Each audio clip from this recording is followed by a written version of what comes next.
बघितलंस ना, स्वार्थासाठी माझी मुलगी मागतात. लग्नाचं नाटक करायचंय. अरे काय चेष्टा वाटली का त्यांना?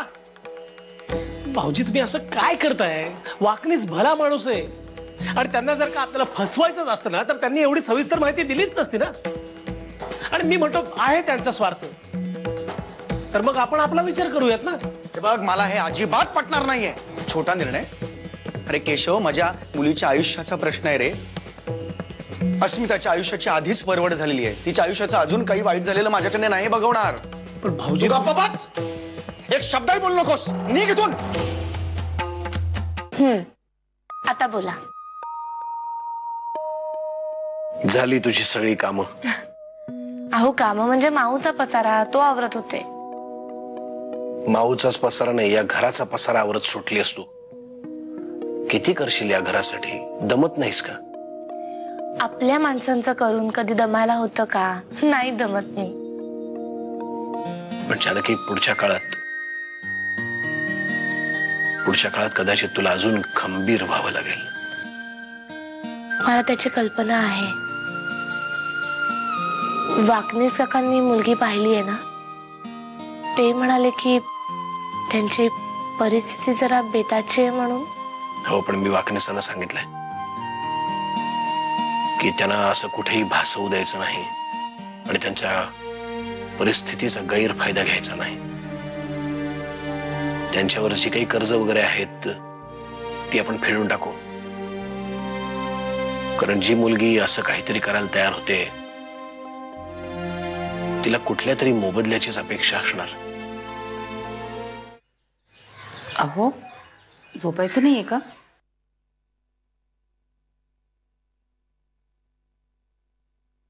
वाकनीस जे काही म्हणाले त्याचा विचार करताय ना? विचार करून करून ना डोकं फुटायची वेळ आली आहे माझी. अगं, आपली मुलगी जड झाली आहे का आपल्याला? मोठे लोक काही सांगतात. तुझ्या भावाला, केशवला अक्कल नको? अशा माणसांना घरी आणलंच कशाला त्याने? अहो, चिडचिड नका करू. शांत व्हा प्लीज.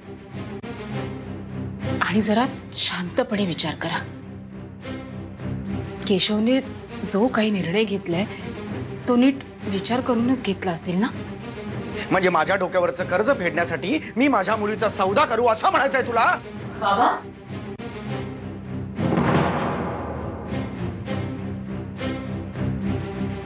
तुम्हाला असं का वाटतंय की तुम्ही माझा सौदा करताय? हे खोटं लग्न आहे आणि हे नाटक करण्याकरता मी तयार आहे. अस्मिता, अगं वाटेल ते काय बोलतेस? अगं असा विचार तरी कसा करू शकतेस तू? बाबा, मी पूर्ण विचार करूनच बोलते आणि मला माझा निर्णय चुकीचा वाटत नाहीये. मला फक्त लग्नाचं नाटक करायचंय आणि ते का, कशासाठी करायचंय हे त्यांनी सांगितलंय तुम्हाला. तू काय बोलतेस तुला कळतंय? किल्लेदारांच्या घरात तू एक शोभेची बाहुली म्हणून जाणार आहेस आणि या मोठ्या माणसाचं तुला ठाऊक नाहीये. स्वतःच्या स्वार्थासाठी आपल्या सारख्यांचा उपयोग करून घ्यायचा आणि नंतर आपल्याला एका बाजूला टाकून द्यायचं, अशी सवय आहे त्यांची.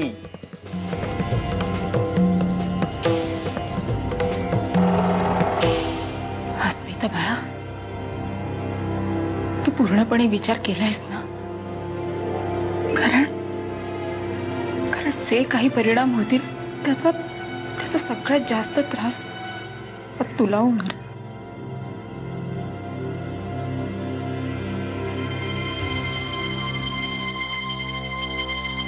आई, बाबा,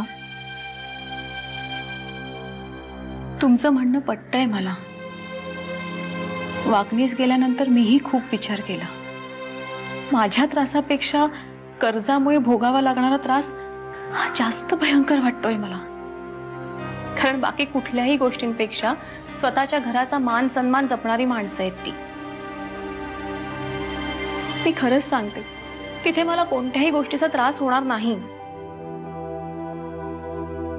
तुम्ही खरंच नका काळजी करू. काय म्हणालीस? काळजी करू नका? अगं बाप आहे ग मी तुझा.